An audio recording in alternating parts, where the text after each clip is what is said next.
자, 이제 우리 사진에 대해서 한 발짝 더 나가는 그런 단계로 왔습니다. 이번엔 사진의 성질에 대한 얘기를 할 거고요. 이 사진의 성질은 그 책에 따라서 어떤 책에서는 사진의 일반성 이렇게 설명하는 책들도 꽤 있습니다. 같은 내용들이 들어가 있으니까 확인해 보시고, 그리고 이 사진의 성질들은 앞으로 우리가 이 뒤에 나오는 그 사진을 이용해서 3차원 좌표를 얻어내는 그런 기법들에 대한 기본적인 성질들을 다루기 때문에 무척 중요합니다. 그리고 이러한 내용은 기술사 시험에서도 꽤 자주 출제가 되는 그런 내용들 중에 하나예요. 여기서 언급되는 아이템 하나하나, 즉 중심투영과 정사투영, 그 다음에 사진의 주점, 연직점, 등각점 같은 특수 3점, 그리고 기복 변이, 이런 내용은 하나의 아이템으로 띄어내서 시험 문제 내기에 참 좋아요. 그래서 기술사 시험에서 1교시에 해당되는 10점짜리로 나오는 문제들이 여기서 많이 출제가 되니까 이 부분은 꼭 기억해 두세요. 특히 그림이나 그 다음에 공식의 유도나 이런 거를 통해서 답안지를 보다 깔끔하게 메꿀 수 있는 그런 또 장점이 있으니까 이 부분들은 중요하게 생각해 둬야 됩니다. 물론 기사 시험에서도 계산 문제로 높은 빈도로 출제가 되고 있어요. 그래서 이 사진의 일반성에 대한 얘기들, 사진의 기본적인 성질들은 꼭 중요하게 기억하고 넘어가야 될 그런 부분들입니다. 자, 먼저 중심투영과 정사투영에 대한 얘기로 우리 사진의 성질에 대한 얘기를 시작합니다.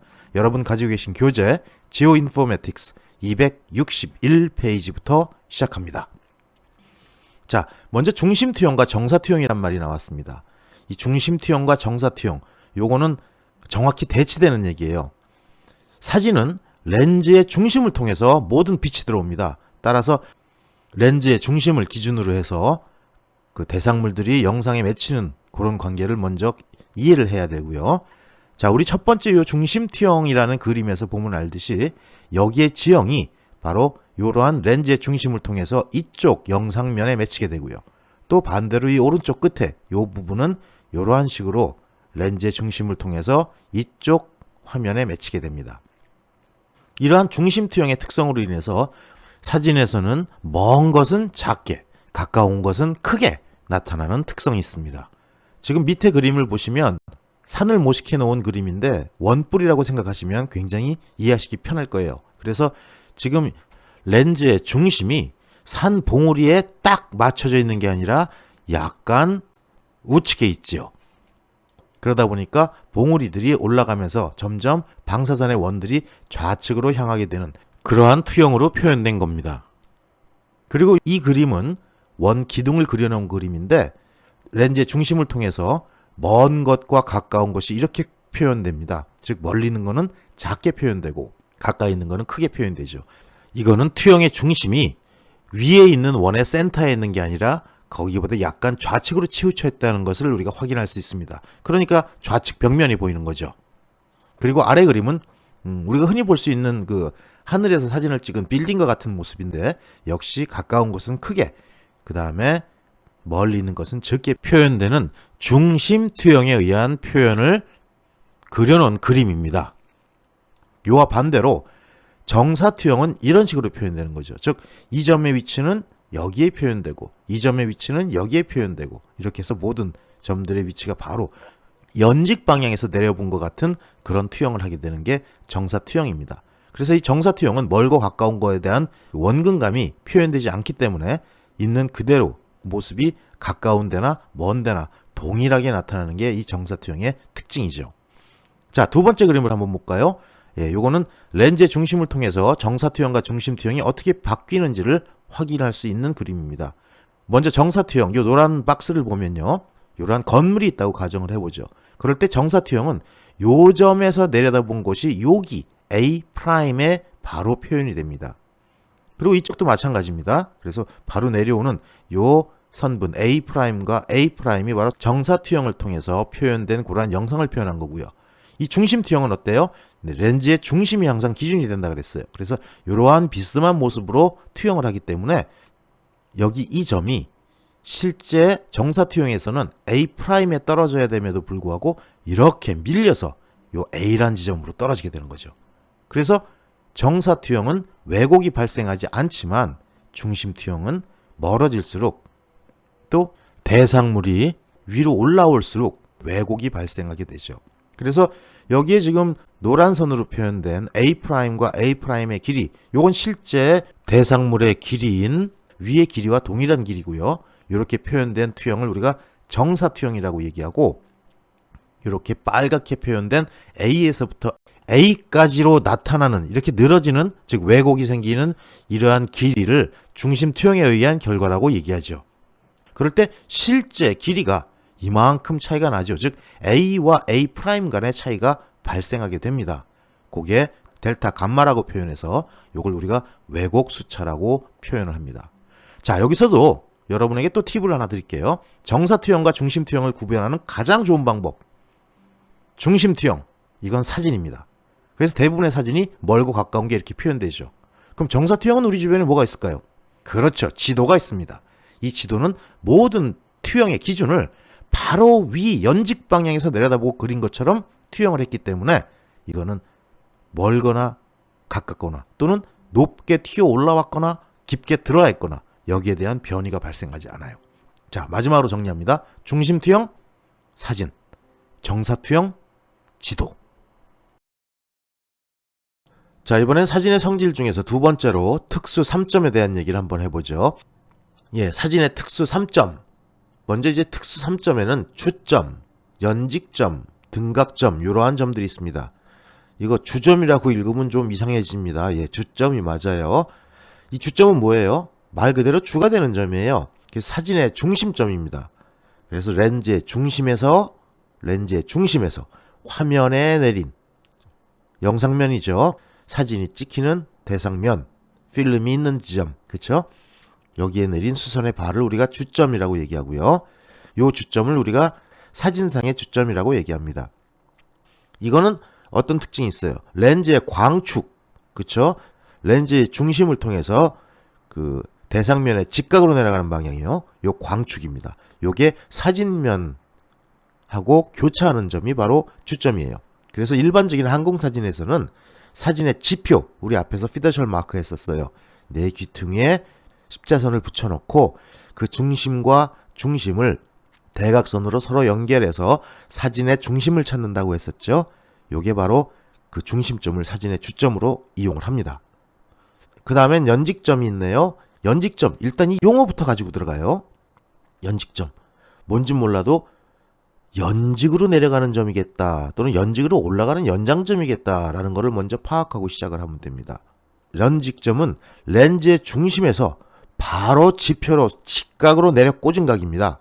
즉 렌즈의 중심에서 지표에 내린 수선의 발, 이렇게 얘기하는데, 지상으로 떨어졌으면 이건 지상 연직점이라고 하고요. 그 다음에 사진 연직점은 뭘까요? 이게 이제 일반적인 연직점인데, 지상 연직점, 우리 위에서 바로 언급한 지상 연직점, 요거를 쭉 연장을 시켜요. 어느 방향으로? 렌즈의 중심 방향으로. 그래서 렌즈의 중심을 통해서 더 연장을 시키면 어디까지 갈까요? 예, 사진면까지 가겠지요. 그래서 사진면하고 만나는 점을 우리가 사진의 연직점이라고 표현합니다. 그래서 렌즈의 중심을 통과한 연직축, 그쵸? 렌즈 중심을 기준으로 한 연직축과 사진면이 만나는 점이 바로 사진의 연직점입니다. 이게 바로 일반적인 연직점이에요. 자, 이번엔 등각점이네요. 역시 용어를 한번 째려보죠. 등각점, 뭔진 몰라도 같다는 뜻이 들어가 있죠. 예, 여기서 먼저 말에 그 사용되는 용어에 주의를 먼저 하고요. 그 다음에 설명을 볼까요?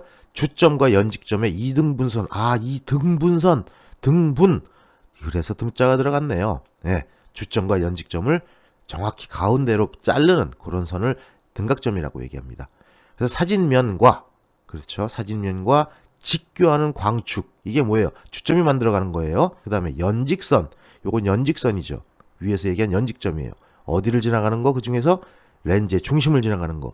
요 각을 2등분하는 광선을 만들어서 그 가상의 선이 교차하는 점을 등각점이라고 얘기합니다. 그럼 역시 등각점도 사진상에 등각점이 있을 거고 지상에 등각점이 있겠네요. 자, 요거를 그림을 보면서 다음 슬라이드에서 조금 더 모식화해 보죠.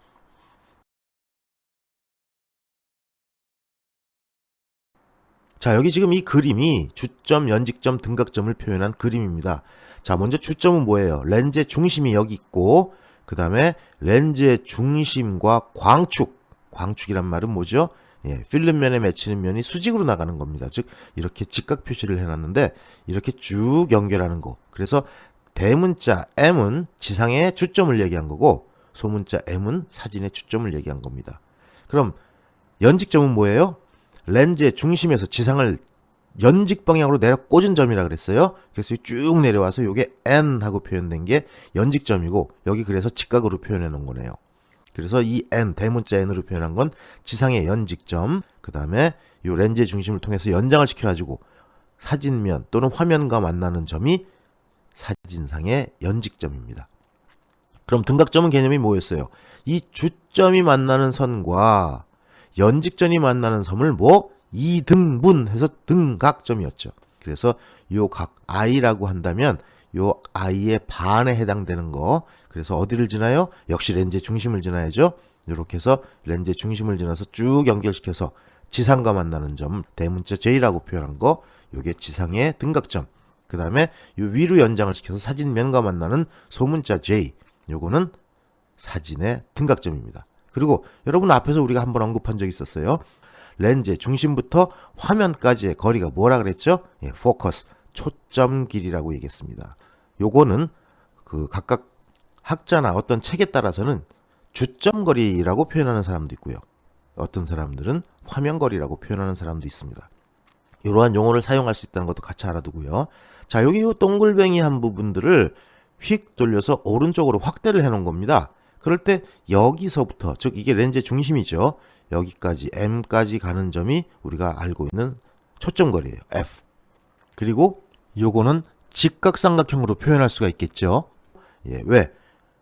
렌즈의 중심과 주점이 만드는 각, 요 각은 90도니까. 렌즈는 광축을 지나서 화면상에 직각으로 맺히게 되기 때문이죠.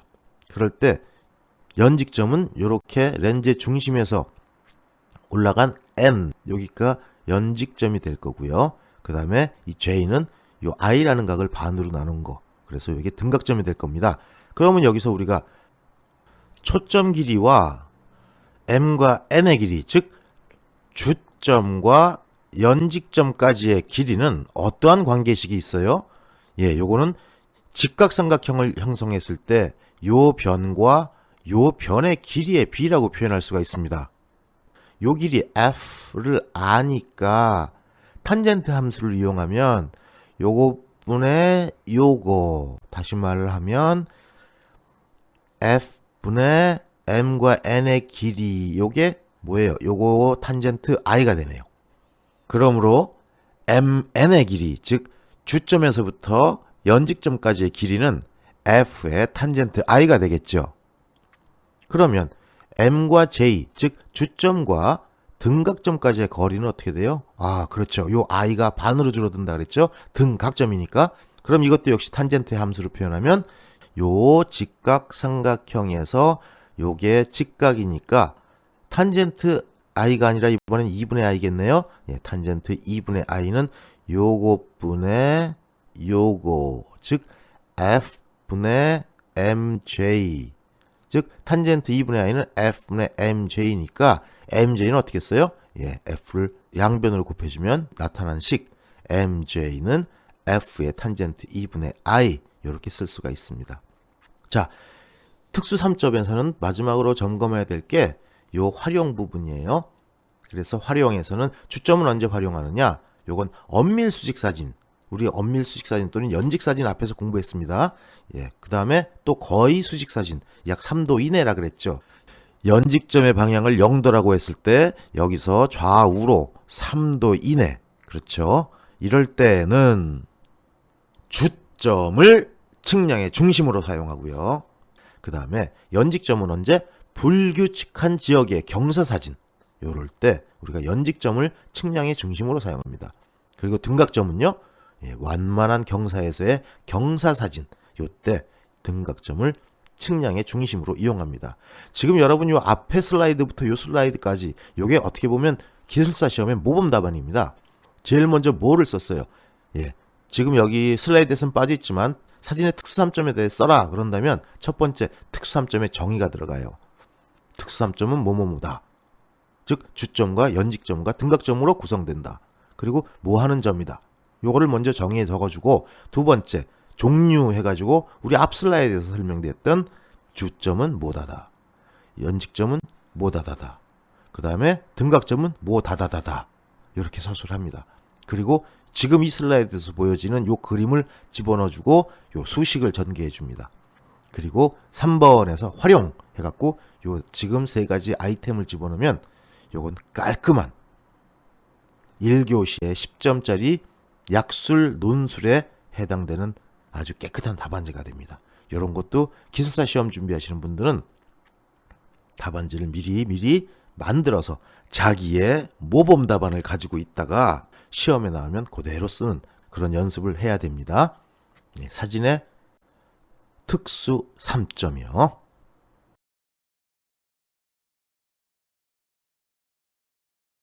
자, 이번엔 사진의 또 다른 성질인 기복변이에 대한 얘기를 합니다. 기복변이. 참 누가 만들었는지 말 잘 만들었어요, 진짜. 기복변이. 간단히 정의를 할까요? 지상에 기복이 있을 때 사진상에 변이가 생긴다. 이게 기복변입니다. 말을 참 잘 만들었다는 게 그런 의미예요. 어떻게 그렇게 정확한 표현을 가지고 용어를 만들었는지. 기복변이. 땅에 기복이 있으면 사진상에 변이가 생긴다. 그게 기복변이에요. 자, 요걸 기본 핵심으로 해가지고 말을 좀 붙여갈게요. 기복변이. 우리 렌즈는 어떤 특징이 있다 그랬어요? 그렇죠. 중심투영입니다. 정사투영이 아니고 중심투영이에요. 그래서 이 렌즈가 중심투영을 갖고 있기 때문에 발생하는 게 기복변이에요. 그럼 어떤 특성? 자, 중심투영의 특성이 왜 기복의 변이를 만들어내는가? 그림을 한번 볼까요? 자, 이게 만약에 O점이 여기서 정사투영을 한다면 O점은 B점으로 떨어져야 됩니다. 그렇죠? 하지만 이런 위에서 이런 사진기를 이용해서 O점을 찍었는데 이게 이렇게 기복이 불룩 튀어나온 지점이죠. 만약에 기복이 없이 B점이라면 사진상에서도 그 점이 그대로 표현돼요. 즉 2로 표현됩니다. 이 점이죠. 근데 이만큼 올라왔어. 스몰 h라는 비고가 있어요. 그럴 때 이거는 정사투영이면 B로 떨어지겠지만 렌즈의 중심을 통한 중심투영이면 이 C에서부터 O점을 쫙 투영하면 이건 여기 A점으로 떨어져 버려요. 즉 B에 떨어질 놈이 A까지 밀려났다는 얘기죠. 그래서 델타 대문자 R만큼의 지상의 변이가 생깁니다. 이게 사진상에서는 어떻게 돼요? 여기 쭉 따라 올라가서 2로 표현돼야 될 점이 F로 밀려나갔다는 얘기죠. 요만큼 델타 R만큼의 사진상의 변이가 생겨요. 이게 기본 내용입니다. 자, 그럼 이걸 가지고 우리가 여기서 어떻게 풀어놨나 보죠. 자, 사진의 중심투영의 특성으로 인해서, 그렇죠, 사진은 렌즈의 중심투영이라는 특성을 갖게 됩니다. 이럴 때 지표면에 요 H와 같은 기복이 있는 경우, 반대로 H'과 같은 들어간 기복도 있을 수 있어요. 이런 경우 연직점을 중심으로 바로 배운 게 바로 또 튀어나오네요. 연직점. 그럼 여기 C에서 떨어지는 요 점이 연직점이죠. 이게 중심이에요. 그리고 요 중심으로 인화를 할 때 사진상에 변이가 생기는데 어떻게? 방사상의 변이가 생깁니다. 방사상이란 말 앞에서 했죠. 우리가 연못에 돌을 던지면 개구리가 죽죠? 그게 아니라 뽕 하고 물이 떨어지면서 동심원들이 쫙 퍼져나오면서 파문을 만들게 됩니다. 그 모든 원들은 동심원이라고 했어요. 즉 중심이 같은 지점에서 만들어지는 원들, 크기만 점점 커지는 원들, 요걸 우리가 방사상이라고 표현을 했고 이 방향으로 변이가 생긴다는 얘기예요. 자, 이 기복변이는 시험에 참 많이 나옵니다. 이건 기사 시험이나 기술사 시험, 행정고시 기술직 다 나와요. 근데 나오는 패턴이 틀립니다. 기사 시험에서는 요 공식을 이용해서 계산 문제를 푸는 게 주로 나옵니다. 하지만 기술사에서는 계산 문제 안 나와요. 대신 요 용어에 대한 정의를 쓰고 요 그림을 통해서 공식을 뽑아내고 그리고 기복변이의 성질을 서술하는 문제가 나와요. 그래서 이 기복변이는 기사시험이나 아니면 기술사나 행정고시 기술직 시험에 다 중요하다고 봐야 됩니다. 요거 기술사에서는 10점짜리로 나오기 참 좋은 문제 중에 하나입니다. 기사시험에서는 사진 측량에 대한 계산 문제가 그렇게 많이 안 나와요. 하지만 이 문제와 1, 2위를 다투면서 시험 문제, 계산 문제로 출제되는 예가 우리 뒤에서 배울 시차차입니다. 요거는 이러한 시차가 발생했다. 이럴 때 굴뚝의 높이는 또는 이렇게 시차가 변했다. 이때 빌딩의 높이는 이런 식으로 3차원상에서 Z값을 뽑아내는 그런 문제로 잘 나옵니다. 그리고 또 하나 기사 시험에서 참 잘 나올 수 있는 거. 이건 아주 꽈서 어렵게 내려고 작정을 했을 때 나오는 문제. 우리가 이러한 초점거리가 있는 카메라로 이렇게 높이에서 찍었다. 그래서 이만큼의 대상을 찍으려고 한다. 그럴 때 사진 몇 매가 필요한가? 이런 문제가 나와요. 그 외에 또 트렌드를 하나 더 얘기하자면 최소 노출에 대한 얘기, 그 다음에 최대 노출 간격에 대한 얘기, 이런 것까지도 시험에 잘 나오는 편이에요. 그래서 이 문제는 어떤 공부를 하던 간에 굉장히 중요하게 다루어야 할 토픽입니다. 자, 아까 기술사 시험에서는 이 문제가 나오면 공식을 유도하고 거기에 대한 설명을 적어야 된다 그랬죠. 또 공식 드립다 외야겠네? 외지 마세요. 저하고 같이 이해를 하도록 해요. 그러면 여러분이 이 그림만 그리면 자연스럽게 공식을 유도해낼 수가 있습니다. 그럼 그 다음 슬라이드로 넘어가서 공식을 한번 우리 유도해 보지요. 자, 여기서 이제 우리 기복 변이의 원리에 대해서 알아보죠. 물론 이 기복 변이의 원리는 앞에 있는 그림까지 같이 포함이 돼야 되는 겁니다. 지금 여기서는 이제 슬라이드의 제약 때문에 할 수 없이 이제 원리하고 여기서 설명을 하는데, 원래는 이 원리하고 앞 슬라이드에 있는 그림까지 여기에 같이 들어가서 여기서 유도를 해야 돼요. 자, 지금 우리 앞에서 B고 H 요게 있을 때, 즉 요만큼이 이렇게 기복이 돼 있었던 상태였죠. 그럴 때 이 지상에서의 변위량과 그 다음에 사진상에서의 변위량을 우리가 이렇게 그림을 그렸어요. 자, 그럴 때 이 지상에서의 변이로 나타나는 요 삼각형은 직각삼각형입니다. 그렇죠? 그 다음에 역시 사진상에서 변이가 표현된 요 삼각형도 직각삼각형이에요. 여기서 우리가 델타 라지 R은 지상에서의 변위량이라고 얘기했고, 그 다음에 여기 위의 삼각형에서 스몰 r은 연직점에서 기준면까지의 거리라고 얘기를 했습니다. 자, 그리고 요 h는 비고고요. 여기 위의 그림에서 f는 초점거리를 얘기합니다. 자, 그럴 때 이 두 개의 삼각형이 어때요? 예, 직각삼각형입니다. 그리고 AB라는 면과 지상면이죠.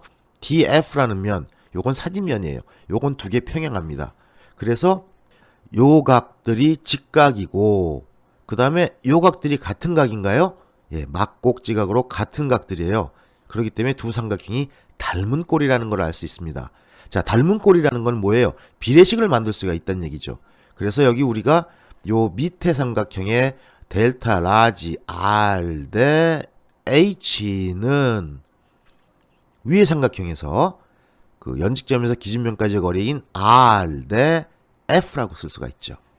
그러면 요걸 다시 한번 이왕이면 몸매도 아름답게 델타 라지 R을 기준으로 만들어내면 내항의 곱과 외항의 곱은 같기 때문에 요거 델타 R 곱하기 F가 H 곱하기 R이 되는 거고요. 그러면 델타 R은 어떻게 쓸 수 있어요? 예, 이것처럼 F분의 H 곱하기 R 이렇게 쓸 수가 있습니다.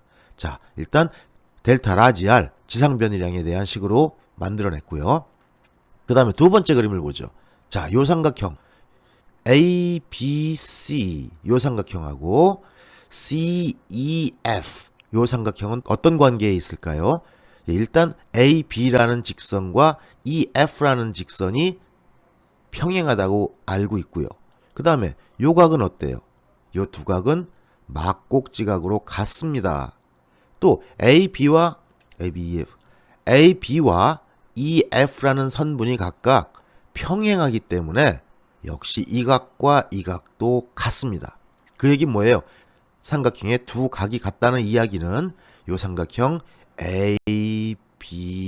ABC라는 삼각형과 요 삼각형 FEC라는 삼각형이 닮은 꼴이라는 이야기입니다. 그럴 때 우리가 또 어떤 비례식을 세울 수 있을까요? 자, 요 아래 삼각형의 AB라는 길이, 즉 델타 라지 R 대 여기서부터 여기까지 높이 비행고도죠. 요거 H는 위의 삼각형에서 델타 스몰 r, 요건 뭐예요? 기복 변이량이죠. 요거 대 F, 초점거리, 이렇게 표현할 수가 있습니다. 그래서 요걸 비례식으로 형성시키면 요 델타 라지 R 대 H는 델타 스몰 R 대 F 이렇게 쓸 수가 있죠. 자, 이번에도 역시 내항과 외항끼리의 곱이 같아요. 그러니까 H 곱하기 델타 스몰 R은 델타 라지 R 곱하기 F하고 같으니까 델타 스몰 R은 어떻게 표현할 수 있어요? 그렇죠. 델타 스몰 R은 H분의 F 곱하기 델타 라지 R 이렇게 쓸 수가 있네요. 자, 우리가 두 가지 식을 유도해냈어요. 그러면 지금 어떤 짓을 하려고 하냐면 우리가 알고 싶어하는 거는 기복 변이량이에요. 즉 델타 스몰 R입니다. 근데 얘는 어떤 함수가 들어가 있어요? 델타 라지 R이라는 함수가 있죠. 근데 우리가 앞에서 델타 라지 R이라는 함수를 이렇게 풀었어요. 그럼 두 식을 연합할 겁니다. 그래서 델타 스몰 R은 어떻게 쓴다? 두 번째 식 그대로 한번 쓰면 H분의 F의 델타 라지 R이고 요 델타 라지 R이 위에서 구한 거 F분의 H 곱하기 R이니까 갖다 집어넣으면 이렇게 쓸 수 있네요. 라지 H분의 F 요거 곱하기 F분의 스몰 h B고 곱하기 R. 우리 이럴 때 수학에서 가장 큰 쾌감을 느끼는 부분입니다. 요거 지워져. 없어져. 그러면 뭐만 남아요? 그렇죠. 라지 H분의 스몰 h 곱하기 R 요거만 남습니다. 요게 기복 변이량이에요. 자, 지금 그 다음에 설명하는 게 이제 기복 변이의 특징을 설명하는데 이 특징은 여러분 암기할 필요가 전혀 없어요. 왜? 이 공식에서 뽑아낼 거니까. 어떻게? 자, 이 기복 변이량 델타 R 요거죠. 요거는 이 식에 보면 어때요? 예, 요 B고 H에 비례하네요. 그쵸? 그 다음에 비행고도 대문자 H에 반비례합니다. 그걸 그대로 글로 표현해서 이렇게 씁니다. 기복 변이는 B고 H에 비례하고 비행고도 대문자 H에 반비례. 또 어떤 특징이 있나요? 자, 연직점에서 기준면까지 거리 R과의 관계까지는 다 써질 필요는 없고요. 아까 우리가 어땠어요? 앞 슬라이드의 그림에서 H라는 비고가 있을 때 사진상에 표현될 때 B점이 A점으로 밀려 나갔죠. 즉 튀어나온 부분에서는 렌즈 중심에서부터 밖으로 밀려 나갔다는 얘기입니다. 그럼 밖으로 밀려 나간 게 왜곡이란 얘기죠. 그럼 왜곡을 잡아주려면 어떻게 해요? 밖으로 나간 걸 다시 당겨줘야죠. 그래서 그 다음 문장이 돌출 비고에서는 내측으로 조정을 해주고, 그쵸? 밖으로 나간 걸 안으로 끌어 당겨서 오차를 보정해주고, 그 다음에 함몰지 푹 들어간 거, 우리 앞 슬라이드에서 H'이라고 나타났던 거예요. 요건 바깥쪽으로 밀어야 되는 게 조정입니다. 그래서 이러한 형태로 우리가 기복 변이에 대해서 서술을 할 수가 있어요. 자, 여러분 한번 잘 보세요. 우리가 기복 변이를 서술하면서 제일 먼저 뭘 썼어요? 정의를 썼습니다. 그래서 두 줄, 세 줄 정도의 정의가 들어갔죠. 그 다음에 물론 앞 슬라이드에서 전체적인 그림이 그려졌지만 그건 어디다가 넣는다 그랬어요? 그렇죠. 원리에서 거기에 들어간 다음에 지금 이 슬라이드에 나온 수식들을 풀어낸 거예요. 그 다음에 또 세 번째 덩어리가 뭐예요? 맨 마지막에 나오는 특징. 이건 어디서 유추해냈어요? 맞아요. 기복 변이 식에서 끌어냈습니다. 그러니까 결국은 뭐예요? 정의만 제대로 써놓고 그 다음에 그림을 그려서 원리를 설명한 다음에 원리의 공식을 이용해서 세 번째 특징란을 메꿨죠. 자, 이렇게 정의, 원리, 특징 요 세 가지 덩어리로 들어가는 게 바로 가장 기본적인 논술 방식이에요. 그리고 요것이 바로 여러분들 기술사 답안지에 그대로 모범 답안으로 쓰이는 그러한 형식입니다. 그 기사 시험은 이 공식을 암기를 하든 아니면 유도를 하든 이렇게 해서 공식을 이용해서 숫자를 집어넣어서 문제를 푸는 게 해결하는 게 기본적인 거고, 우리 기술사 시험이라든지 아니면 행정고시 기술직 시험은 지금 이렇게 서술한 것처럼 논술을 만들어야 돼요. 그래서 정의, 원리, 특징 이런 식으로 세 가지를 나눠서 논술을 하는 그런 연습을 해두시면 아마 여러분들 기사를 준비하는 수험생이나 기술사나 행정고시 기술직을 준비하는 수험생이나 모두 유용하게 이러한 답안에 대비를 할 수 있을 것입니다. 지금 우리 이 슬라이드에서 나열한 것처럼 서술해 나가는 방식이, 즉 정의, 원리, 특징 이렇게 풀어낸 것이 기술사나 행정고시 기술직의 가장 모범 답안이 되는 아주 좋은 예입니다. 따라서 여러분들도 이런 것처럼 서론, 본론, 결론 요거를 나눠서 답안지를 작성하는 연습을 해두시고 시험에서는 항상 그 자기가 연습했던 답안지 패턴을 찾아가지고 그대로 쓰고 나오는 게 가장 빠르게 공부하는 지름길이에요. 자, 이렇게 일단 우리 여기까지 사진의 성질에 대한 얘기를 다루어 봤습니다. 자, 이제 앞으로 조금 더 깊게 들어가 보도록 하죠.